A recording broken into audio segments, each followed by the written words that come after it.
Assalamualaikum warahmatullahi wabarakatuh.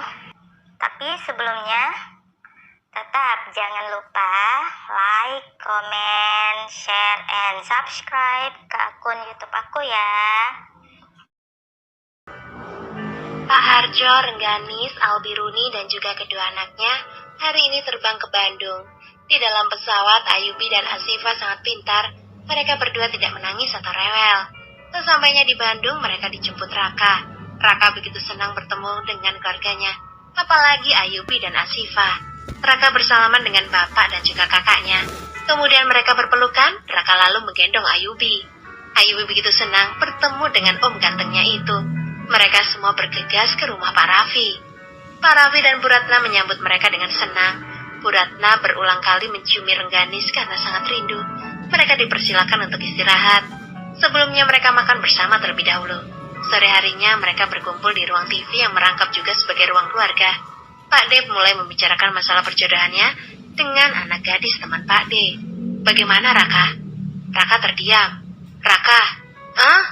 Raka siap Pak D? Pak D begitu senang, semuanya juga merasa senang karena akan bertambah keluarga baru lagi. Hanya Rengganis yang merasa ada keganjalan di hatinya. Ingin sekali cepat menanyakan sesuatu pada Raka, Rengganis akhirnya mengajak Raka ke taman belakang dengan alasan Ayubi ingin bermain di taman belakang. Sementara Pak Raffi, Bu Ratna, dan Mas Biru, serta Pak Harjo masih berbincang di ruang TV. Raka? Iya Mbak. Mbak perhatikan kamu tidak senang dengan perjodohan ini. Apa jangan-jangan kamu sudah memiliki kekasih? Raka menggeleng. Tidak Mbak. Raka hanya berpikir saja apakah Raka bisa menjadi imam yang baik atau tidak. Raka, semua itu nanti sambil belajar. Apa kamu tahu gadis mana yang akan dijodohkan denganmu? Raka kembali menggeleng. Masalah itu gampang, Mbak. Aku tidak begitu banyak kriteria. Kalau ada yang mengganjal di hatimu, kamu bisa istikharah untuk memantapkannya lagi. Iya, Mbak. Raka bermain dengan Ayubi di taman belakang. Bagi Raka, Ayubi sedikit mengurangi kegusaran hatinya. Azan maghrib berkumandang, mereka semua segera sholat berjamaah di musola rumah. Selesai sholat, Rengganis membantu Bude memasak sedikit untuk makan malam. Seperti biasa, setelah maghrib, Dara datang ke rumah Pak Raffi untuk belajar mengaji. Dara mengetuk pintu lalu mengucapkan salam. Raka membukakan pintunya lalu menyuruh Dara masuk. Siapa mah maghrib-maghrib seperti ini ada tamu? Tanya Rengganis pada Bu Ratna. Oh itu Dara. Dia belajar mengaji di sini kadang bersama Bude, kadang bersama Raka. Oh sendirian mah, tidak mengajak anak komplek lain. Sendiri, Dara itu teman Raka. Bude sedikit menceritakan kehidupan Dara sampai kenapa ia bisa belajar mengaji di sini. Rengganis merasa iba dengan nasib Dara. Rengganis keluar dari dapur karena ingin melihat Dara. Ternyata Dara sedang berkenalan dengan Pak Harjo, Mas Biru juga Ayubi. Rengganis datang, Dara juga langsung bersalaman dengan Rengganis. Rengganis langsung memeluknya. Om Raka, temannya sangat cantik, celetuk Ayubi.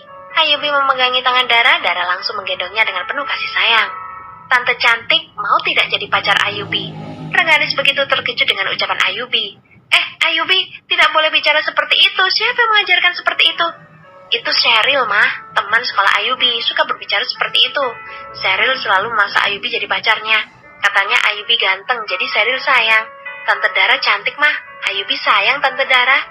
Rengganis dan Mas Biru menepuk keningnya. Anak zaman sekarang, kenapa dewasa sebelum waktunya? Ayubi masih kecil, tidak boleh bicara seperti itu, ucap Raka. Ayubi langsung melihat wajah Dara. Tante, tunggu Ayubi besar, sebesar Om Raka ya. Dara begitu gemas dengan ucapan Ayubi, Dara lalu mencium pipi Ayubi. Sekolah dulu yang pintar. Om Raka, lihat, Tante Dara juga menyukai Ayubi. Ayubi dicium nih, weh. Ayubi menjulurkan lidahnya ke arah Raka. Raka menatap Dara dengan pandangan seorang laki-laki terhadap wanita. Rengganis menyadari itu, tapi Rengganis juga melihat seperti tidak ada hubungan apa-apa di antara mereka. Apa Raka hanya memendam rasa saja, atau keduanya yang memendam rasa? Raka mengajak Dara masuk ke dalam musola. Ayubi juga mengikutinya. Mereka akhirnya mengaji bersama. Rengganis kembali lagi ke dapur. Rengganis masih memikirkan soal Dara dan Raka. Ma, Dara cantik ya? Iya, cantik juga baik. Dia hanya salah pergaulan dan kurang kasih sayang saja. Sebenarnya dia itu gadis baik-baik. Apakah Raka pernah bercerita tentang Dara? Ya, hanya menceritakan kehidupan Dara saja. Kalau masalah pribadi ya tidak pernah. Rengganis kembali masak dengan Bude menyelesaikan masakannya. Selesai memasak, Rengganis menggendong Asifa menuju musola. melihat Dara dan Ayubi yang sedang mengaji. Selesai mengaji, mereka keluar dari musola. Dara melihat Rengganis langsung menggendong Asifah. Ayubi sudah jadi kakak ternyata. Dara menghampiri Rengganis.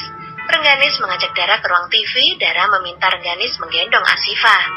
Mbak, ini pertama kali Dara menggendong bayi. Nanti lama-lama kalau sudah punya sendiri juga akan terbiasa. Mbak, terima kasih ya. Minggu yang lalu Dara meminjam beberapa baju-baju Pak Rengganis. Rengganis tersenyum. Iya, Ra, tidak apa-apa, pakai saja. Kamu sudah lama kenal Raka, Ra? Belum terlalu lama, Mbak. Ra, adik Mbak itu ganteng kan? Baik lagi, kamu suka tidak?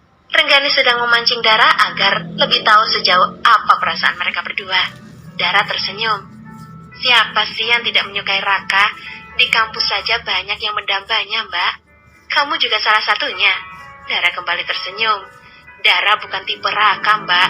Raka itu pantas disandingkan dengan wanita soleha dan baik hati, tidak seperti Dara. Hei, kamu itu jangan merendahkan dirimu seperti itu. Rengganis mengelus kepala Dara.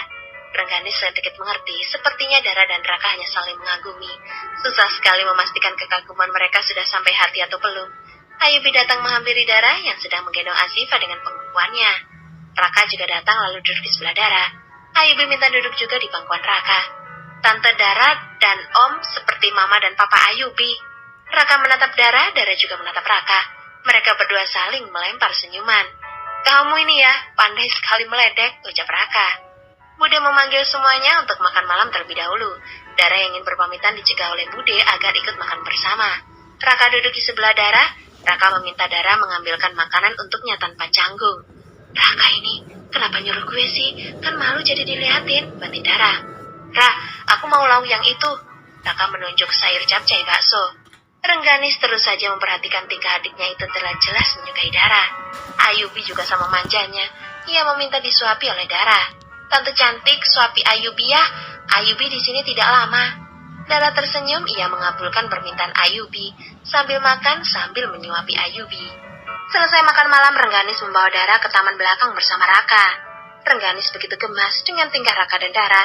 Sebelum semuanya terlambat, Rengganis ingin memastikan perasaan mereka berdua, agar tidak ada yang salah paham di antara mereka. Ada apa, Mbak? Tanya Raka yang begitu penasaran kenapa kakaknya membawa ke taman bersama Dara. Duduk di sini. Rengganis mempersilahkan Dara dan Raka duduk. Kalian bisa menyembunyikan isi hati kalian di depan semua orang, tapi tidak di depanku, ucap Rengganis sambil menatap Dara dan Raka bergantian. Maksud Mbak Ganis apa? Tanya Raka yang pura-pura tidak tahu. Raka, Dara, kalian saling suka kan? Jawab. Dara dan Raka sama-sama terdiam. Mereka terdiam untuk beberapa menit. Raka, Dara, sebelum semuanya terlambat. Raka dan Dara masih saja terdiam. Kalian ini? Tidak, Mbak. Dara dan Raka hanya berteman. Dara sama sekali bukan tipe Raka, Mbak. Jadi Dara juga sadar diri, ucap Dara berkata kaca sambil menatap Raka. Rah, Dara juga sudah mempunyai pilihan Dara sendiri. Jadi tidak perlu risaukan Dara, Mbak. Rengganis masih ragu dengan jawaban Dara. Namun Raka masih saja tetap diam, membuat Rengganis begitu geram. Kalau sudah tidak ada yang dibicarakan lagi, Dara pamit pulang, Mbak. Belum ada jawaban dari Rengganis dan Raka, Dara langsung berlari lewat halaman samping yang bisa tembus ke halaman depan.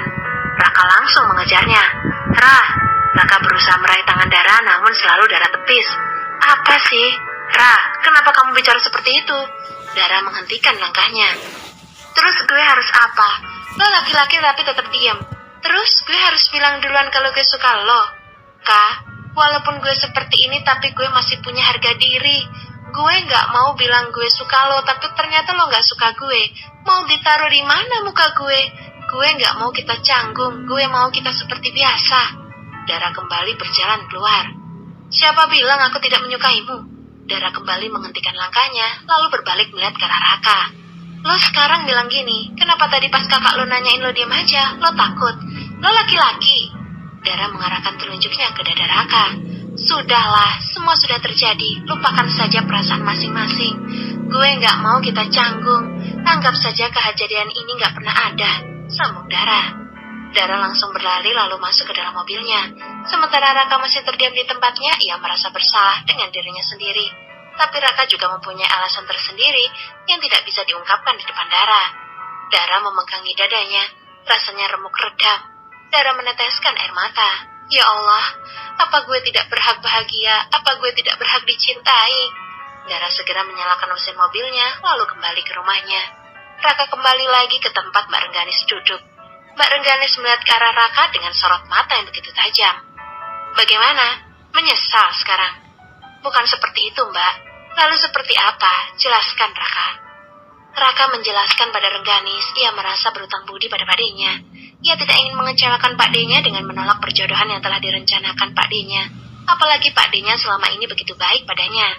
Raka tidak enak hati dengan Pak D-nya. Raka juga belum tahu betul apakah Dara menyukainya atau hanya sekedar kagum saja, karena dirinya sudah menolong Dara. Raka, Pak D orang baik.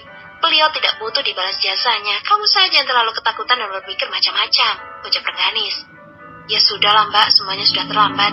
Dara juga sudah tidak mengharapkan Raka lagi. Banyak-banyaklah berdoa. Rengganis langsung masuk ke dalam rumah. Rengganis memberitahu keluarganya bahwa Dara sudah pulang karena terburu-buru melewati pintu samping. Dara hanya menitip salam untuk mereka semua. Raka masuk ke dalam. Pak Raffi memberitahu Raka jika besok malam akan mengadakan makan malam dengan orang tua serta gadis yang akan dijodohkan dengan Raka. Raka hanya mengangguk tanda mengerti. Lalu Raka berpamitan ke kamarnya. Pak Raffi dan Bu Ratna asik bermain dengan Ayubi, sementara Rengganis segera ke kamar untuk menidurkan Asyifa. Mas Biru mengikuti Rengganis ke kamar. Mas Biru melihat wajah istrinya itu tidak sedang baik-baik saja. Sampai kamar, Rengganis langsung menidurkan Asyifa di kasur sambil memberinya ASI. Kamu kenapa, sayang? Aku sebal dengan Raka. Memangnya Raka kenapa? Raka itu benar-benar tidak punya nyali sama sekali. Kamu tahu, Mas, Dara dan Raka itu aku lihat mereka saling suka. Tapi Raka malah memikirkan Papa Raffi. Aku tahu betul Papa Raffi tidak akan memaksa, tapi Raka malah tetap tidak enak hati. Sayang, kamu percaya takdir jodoh kan? Rengganis mengangguk. Ingat kisah kita? Rengganis kembali mengangguk. Rengganis, takdir jodoh sudah Allah tuliskan sebelum kita lahir. Catatan jodoh yang tertulis di Lauh Mahfudz itu yang nanti akan jadi jodoh sebenar-benarnya. Kadang kita melihat mereka yang lama menjalin hubungan tapi kandas. Sedangkan yang baru kenal malah bisa sampai pelaminan. Banyak yang sudah dekat, lama tapi putus. Juga dengan alasan pengkhianatan lah, alasan tidak cocok lah, tidak direstui lah, segala macam alasan. Jika kita mengimani, takdir kita tidak perlu mencari banyak alasan atau mempersalahkan salah satu pihak. Yang pasti semua itu pasti karena perantangan Allah. Jika Raka nanti berjodoh dengan wanita lain, ya berarti memang itu sudah jodohnya. Jika Raka memang jodoh Dara, Allah akan menggagalkan dengan caranya. Kamu tidak perlu memusingkannya lagi, sayang. Albiruni membelai peran kepala Rengganis. Rengganis mencerna setiap kata yang Mas Biru ucapkan. Memang benar, jika kita mengimani takdir jodoh, pasti semua akan sesuai kehendak Allah. Terlihat Asyifa sudah tertidur lelap.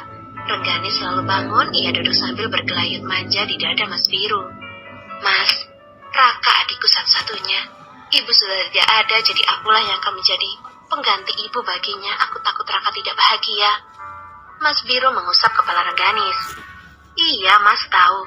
Kita doakan saja yang terbaik untuk Raka. Raka sudah dewasa. Dia berhak untuk menentukan pilihannya sendiri, sayang. Kita hanya bisa mendoakannya saja. Rengganis menatap Mas Biru lalu mengecup bibir Mas Biru. Makasih, sayang. Kamu selalu bisa menenangkanku. Rengganis berdiri hendak keluar kamar, tapi tangannya ditarik Mas Biru, hingga Rengganis terjatuh di pangkuan Mas Biru. Lanjutkan, ayo yang lebih seru. Ayubi masih belum tidur. Ya sudah, cepat ambil Ayubi dan suruh cepat tidur juga. Iya sayang. Rengganis mencubit kedua pipi Mas Biru, lalu turun dari pangkuannya. Rengganis segera berjalan turun ke bawah.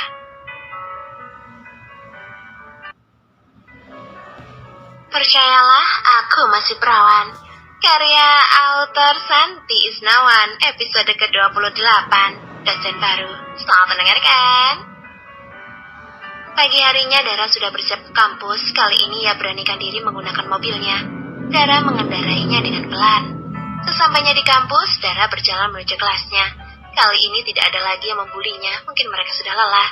Saat berjalan menuju kelasnya, Dara berpapasan dengan Rosa dan Michelle. Dara ingin menyapa mereka, tapi mereka malah membuang muka.